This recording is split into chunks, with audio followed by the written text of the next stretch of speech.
Mangalagiri MLA RK రాజీనామా తర్వాత ఇన్ఛార్జిగా గంజి చిరంజీవిని సీఎం జగన్ నియమించారు. అసలు మంగళగిరి రాజకీయం వచ్చే ఎన్నికల్లో ఏ విధంగా ఉండబోతుంది? ప్రస్తుతం మనతో పాటు మాట్లాడేందుకు గంజి చిరంజీవి ఉన్నారు. ఆయన అడిగి మరిన్ని విషయాలు తెలుసుకుందాం. సార్ చెప్పండి, మంగళగిరిలో ఎన్నికలు రాబోతున్నాయి కాబట్టి మంగళగిరిలో ఎలా ఉండబోతుంది? రాజకీయానికి సంబంధించి సమీకరణలు ఏ విధంగా మారిపోతుంది? సార్, రాష్ట్రంలోనే ఒక చైతన్యవంతమైన నియోజకవర్గం మంగళగిరి. ఓటర్ల మొత్తంలో 75% ఎస్సీ ఎస్టీ బీసీ మైనార్టీలు గల నియోజకవర్గం మంగళగిరి. రాజధాని అనేది నెపం పెట్టుకొని పెత్తందారులు అక్కడున్న సామాన్యమైన ప్రజల మీద పెత్తనం చెలాయించాలంటే 24లో కుదరదు.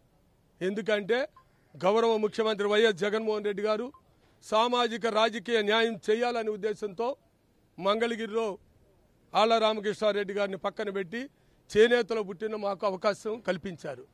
అది మంగళగిరి నియోజకవర్గంలో ఉన్న ప్రజలందరూ గుర్తించారు. స్థానికుడు, తమ మధ్య బ్రతికినవాడు, తమ మధ్య ఉంటున్నవాడు, చిటికలో తమ సమస్యలు చెప్పుకోవడానికి అవకాశం ఉన్న వ్యక్తిని మంగళగిరి ప్రజలు ఎన్నుకుంటారే కానీ ధనంతో వచ్చే నారా లోకేష్ని లేదా వేరే ఉద్దేశం ఏదో కాంగ్రెస్ పార్టీ, షర్మిల పార్టీ దాంట్లో చేరుతుందని నేను వెళ్ళి ఇక్కడ ఏదో పోటీనిస్తాననే ఆలోచనతో ఉన్న ఆళ్ల రామకృష్ణారెడ్డి గారి వల్ల ఎటువంటి ఇబ్బంది మంగళగిరి నియోజకవర్గంలో వైఎస్ఆర్సీపీ పార్టీ అభ్యర్థికి లేదు. వైఎస్ జగన్మోహన్ రెడ్డి గారికి మొట్టమొదట గెలిచి ఇవ్వబోయేది మంగళగిరి నియోజకవర్గమే. అందరూ అనుకుంటున్నారు నారా లోకేష్ గారు నుంచుంటున్నారు. అది ఒక మంగళగిరి ఒక పెద్ద నియోజకవర్గ చరిత్ర కలిగింది. వాళ్ళన్నీ ఉత్తర ప్రగల్భాలు పలుకుతున్నారు. పచ్చ పత్రికలు, పచ్చ మీడియా దీన్ని ఉవ్వెత్తున ఆడ ఉన్నది పావలా అయితే 10 రూపాయలు చూపెడుతున్నారు తప్పించి అక్కడ ఏమీ లోకేష్ గారి అభిమానులు కానీ ప్రజల్లో ఆయనకి వెయ్యాలనే భావన కానీ ఏమాత్రం లేదు. తప్పనిసరిగా ధనంతో వచ్చే లోకేష్ని పక్కన నెట్టి జనంతో బ్రతికే చిరంజీవిని అత్యధిక మెజార్టీతో అక్కడ గెలిపించబోతున్నది యథార్థం. సార్, కీలక పరిణామం ఆర్కే రాజీనామా తర్వాత ఆర్కే చేసినటువంటి కామెంట్స్, మంగళగిరిలో ఎలాంటి అభివృద్ధి జరగలేదు, సీఎం దగ్గరికి వెళ్ళినా లేదంటే సీఎం అధికారుల దగ్గరికి వెళ్ళినా ఎప్పుడు కూడా సహకరించలేదు, సొంత నిధులతో నేను అభివృద్ధి పనులు చేశాను, కాంట్రాక్టర్లకు సొంత డబ్బులు ఇచ్చానంటూ కూడా ఆర్కే ఈ మధ్య చేసినటువంటి కామెంట్స్ ఏ విధంగా చూడాలి? సార్, తన పుట్టని నియోజకవర్గం, తనకి ఏమాత్రం అవగాహన లేని నియోజకవర్గం. వైఎస్ జగన్మోహన్ రెడ్డి గారు 2014లో ఇచ్చారు, 2019లో ఇచ్చారు. నిన్ను గెలిపించింది వైఎస్ జగన్మోహన్ రెడ్డి గారు. నీ ముక్కు ముఖం తెలవపోయినా మంగళగిరి ప్రజలు నీకు ఓటేసింది వైఎస్ జగన్మోహన్ రెడ్డి గారి మాటిని. మీరు ఏ విధంగా ఆ మంగళగిరి నాది, మంగళగిరిలో అభివృద్ధి జరగలేదని మీరే అనేక మీడియా వాళ్ళకి అనేక సందర్భాల్లో ఆయన చెప్పాడు. 500 కోట్ల రూపాయలతో మంగళగిరిని అన్ని విధాలుగా అభివృద్ధి చేశా, లింక్ రోడ్లు డెవలప్ చేశా, కమ్యూనిటీ హాల్ని కట్టాను, హాస్పిటల్స్ని కట్టాను, స్విమ్మింగ్ పూల్ని కట్టాను, అన్ని విధాల అభివృద్ధి చేశానని చెప్పిన నువ్వే ఈరోజు ప్లేట్ ఫిరాయించి పార్టీ పక్కకి రాగానే డబ్బులు ఇవ్వలేదు, జగన్మోహన్ రెడ్డి గారు సపోర్ట్ చేయలేదు. నిజంగా గుండెల మీద చేసుకొని చెప్పు ఆళ్ల రామకృష్ణారెడ్డి గారు.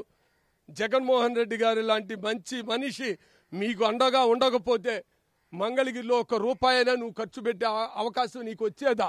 ఆయన సపోర్టు చేయకపోతే నువ్వు అభివృద్ధి చేసేవాడివా? అభివృద్ధి చేశానని ఒకసారి చెప్పి పార్టీ ఫిరాయించిన తర్వాత మంగళగిరిలో అభివృద్ధి చేయాల నాకు సహకరించలేదు జగన్మోహన్ రెడ్డి గారు, లేకపోతే సీఎంఓ ఆఫీస్ అని అబద్ధాలు ప్రజల్లోకి తీసుకెళ్తాం చాలా తప్పు. నువ్వు చెప్పిన మాట అందరూ మీడియాలో ఇప్పటికీ చూస్తున్నారు, యూట్యూబ్లో వివిధ మీడియాల్లో ఉంది. అందువల్ల ఇక్కడైనా యథార్థం చెప్పడం నేర్చుకో. రాజకీయం కావాలంటే రాజకీయంగా ప్రజల దగ్గరికి పో. నువ్వు పోటీ చేయదలుచుకున్న పార్టీ గురించి గొప్ప చెప్పుకో, కానీ ఇటువంటి అబద్ధాల ద్వారా లబ్ధి పొందుదామంటే మంగళగిరి ప్రజలు ఇనే స్థితిలో లేరనేది ఆళ్ల రామకృష్ణారెడ్డి గారు తెలుసుకోవాలి. కాంగ్రెస్ పార్టీలో జాయిన్ అయ్యి నేను కూడా పోటీ చేస్తాననే సంకేతాలు కూడా ఆళ్ల రామకృష్ణారెడ్డి ఇస్తున్నారు.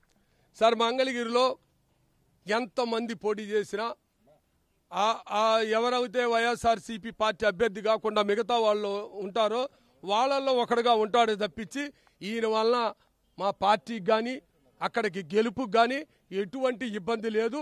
ఆయన ఎన్ని ఎత్తులు వేసినా ఎన్ని ఎత్తులతో మాటలు చెప్పినా మంగళగిరిలో వైఎస్ఆర్సీపీ పార్టీ అభ్యర్థి జగన్మోహన్ రెడ్డి గారి ఆశీస్సులతో మొట్టమొదటిగా అత్యధిక మెజార్టీతో గెలవబోతున్నారు. మీకు ఇన్ఛార్జిగా ఇచ్చారనే రాజీనామా చేసి ఆయన బయటికి వెళ్ళి కామెంట్స్ అన్ని చేస్తున్నారు అనుకుంటున్నారా? సార్, ఆయనకి చాలా స్పష్టంగా తెలుసు. ఆయన నోటితోనే అన్నాడు, 1,00,00,000% 2024లో ఒక చేనేత నిరుపేద నుంచోబెట్టి నేను దగ్గరుండి గెలిపిస్తాను, జగన్మోహన్ రెడ్డి గారు అటువంటి ఆలోచన గల వ్యక్తి అని ఆయన టీవీలకు వాయిస్ ఇచ్చిన వ్యక్తి ఆళ్ల రామకృష్ణారెడ్డి గారు. మీరు అడగండి ఈరోజు ఏ విధంగా అది తప్పు. ఈరోజు ఒక బీసీ అభ్యర్థిని నుంచోబెట్టాడని నువ్వు ఆ విధంగా బయటకు పోయి ప్రగల్భాలు పలకటం, అసత్యాల ప్రచారం చేయటం ఎంతవరకు సమంజసమో, ఎంతవరకు రాజనీతో అది ఆళ్ల రామకృష్ణారెడ్డి గారు తెలుసుకోవాలి. ఇది మొత్తానికి బీసీ అభ్యర్థిని నిలబెడితే ఆళ్ల రామకృష్ణారెడ్డి ఈర్ష్యతో బయటికి వెళ్లి అభివృద్ధి చేయలేదంటూ కూడా ఆరోపణలు చేయడం కరెక్ట్ కాదంటూ కూడా గంజి చిరంజీవి అన్నారు. దీంతో పాటు సీఎం జగన్ కు మంగళగిరి గెలిచి గిఫ్ట్ గా ఇస్తానంటూ కూడా గంజి చిరంజీవి చెప్తున్నారు. కెమెరా పర్సన్ వెంకట్తో దుర్గానాయుడు, 10 టీవీ, అమరావతి నుంచి.